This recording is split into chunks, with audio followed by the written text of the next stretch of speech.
আকাশগড় শহরেই নিত্যদিনের কাজকর্ম চলছিল যখন স্কুল শিক্ষিকা নীলিমা সেন সকলের কাছেই নীরস ও সাধারণ একজন মানুষ ছিলেন। কিন্তু যখনই সূর্য অস্ত যায় তখন তিনি রূপ নেন বীরাঙ্গনাতে, শহরের অজেয় রক্ষক। তার দুঃসাহসিক কাজ আর ন্যায়বিচার প্রতিষ্ঠার জন্য বীরাঙ্গনা শহরের মানুষের হৃদয়ে স্থান করে নিয়েছিলেন।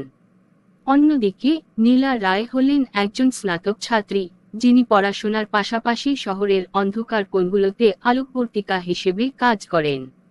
তিনি যখন তার আংটি পরে থাকেন তখন অদৃশ্য হওয়ার ক্ষমতা অর্জন করেন। নীলা নিজের শক্তি ও সাহসিকতার মাধ্যমে শত্রুদের পরাস্ত করেন এবং শহরের শান্তি বজায় রাখেন। একদিন শহরে এক ভয়ঙ্কর বিপদের সংকেত আসে। রহস্যময়ী এক সন্ত্রাসী দল শহরে আক্রমণ করতে চলেছে।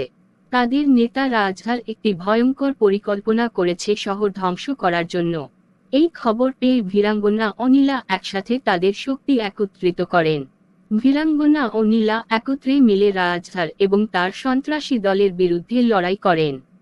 বীরাঙ্গনা তার শক্তি ও সাহস দিয়ে শত্রুদের পরাস্ত করেন, আর নীলা তার অদৃশ্য হওয়ার ক্ষমতা দিয়ে শত্রুদের উপর আঘাত করেন।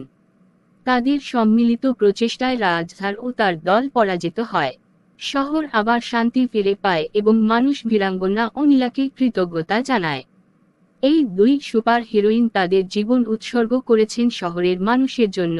তারা বুঝিয়েছেন যে সাহস ও ন্যায়বিচার সবসময় জয় হয়। বীরাঙ্গনা ও নীলা তাদের মিশনে সফল হন এবং শহরের মানুষ তাদের ভালোবাসা ও শ্রদ্ধা জানায়।